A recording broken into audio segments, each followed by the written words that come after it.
Welcome to this explainer. Today we're just skipping the dense textbook theory entirely and diving straight into a highly intuitive, step-by-step tuning journey for PID controllers. We're going to break down exactly how you can balance speed, stability, and accuracy to get that absolutely perfect mathematical response curve. Okay, let's dive right into this by asking a really foundational question. If you set a room thermostat to exactly 70 degrees Fahrenheit, or, say, command a commercial chiller to drop to 50 degrees, does the system just flawlessly hit that target without any help? Well, the reality is, in a system without feedback, your software might give a command like turn 15 degrees or heat to 70, but you absolutely cannot trust that that command will be executed accurately.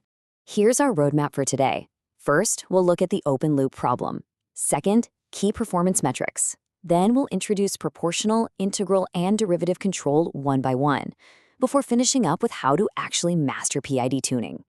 So, part 1, the open loop problem.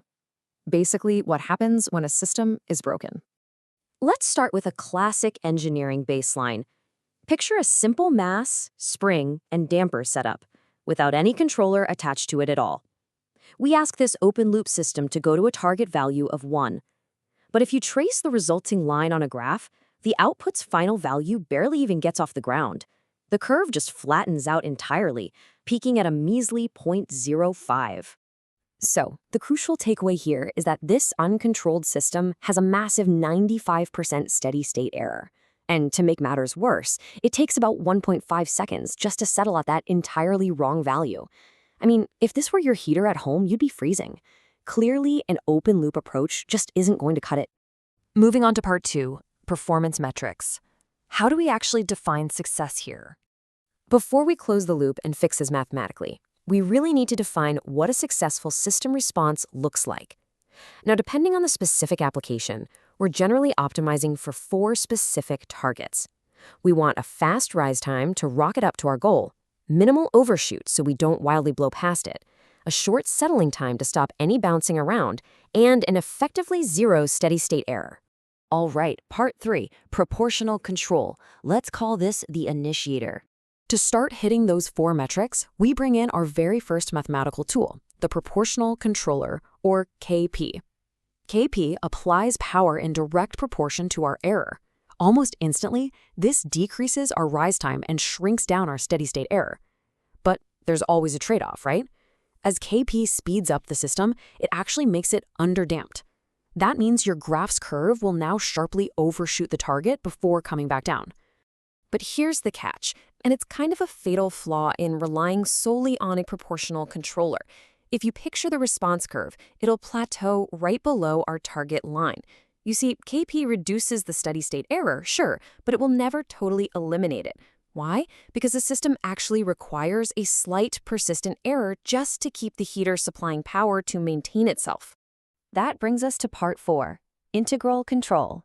This is our finisher.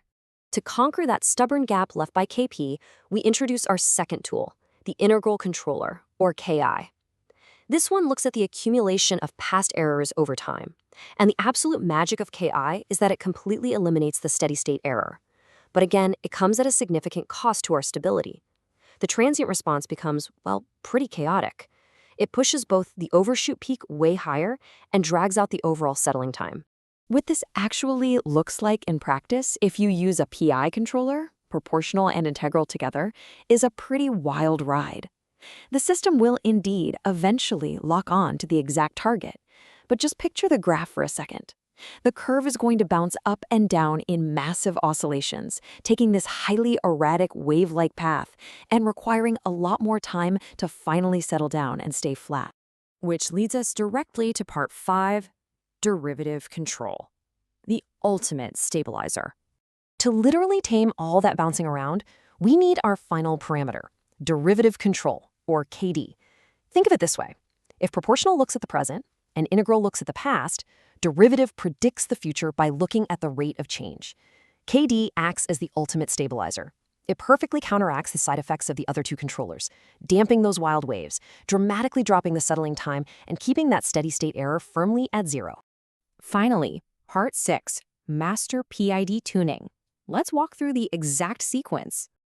Okay, now that we have all three of our mathematical superpowers, let's map out the exact sequence to properly tune a closed-loop system. Following this procedural order is absolutely crucial. Step 1, tackle sluggishness by adding proportional control to improve your rise time. Step 2, stabilize the resulting chaos by adding derivative control to drop the overshoot. Step 3, wipe out any lingering inaccuracies by adding integral control. And finally, step 4, adjust all three iteratively until you smooth out that beautiful, desired overall response curve. I want to leave you with this incredibly practical takeaway from the source material. Just because you have a full PID controller doesn't mean you must use PID every single time. If a simpler PI controller gets the job done without needing extreme stabilization, don't overcomplicate things. So the next time you adjust your smart thermostat or click on the cruise control in your car, ask yourself, are you driving a system that's just trying to get close enough, or are you witnessing a mathematically perfect harmony executing flawless control?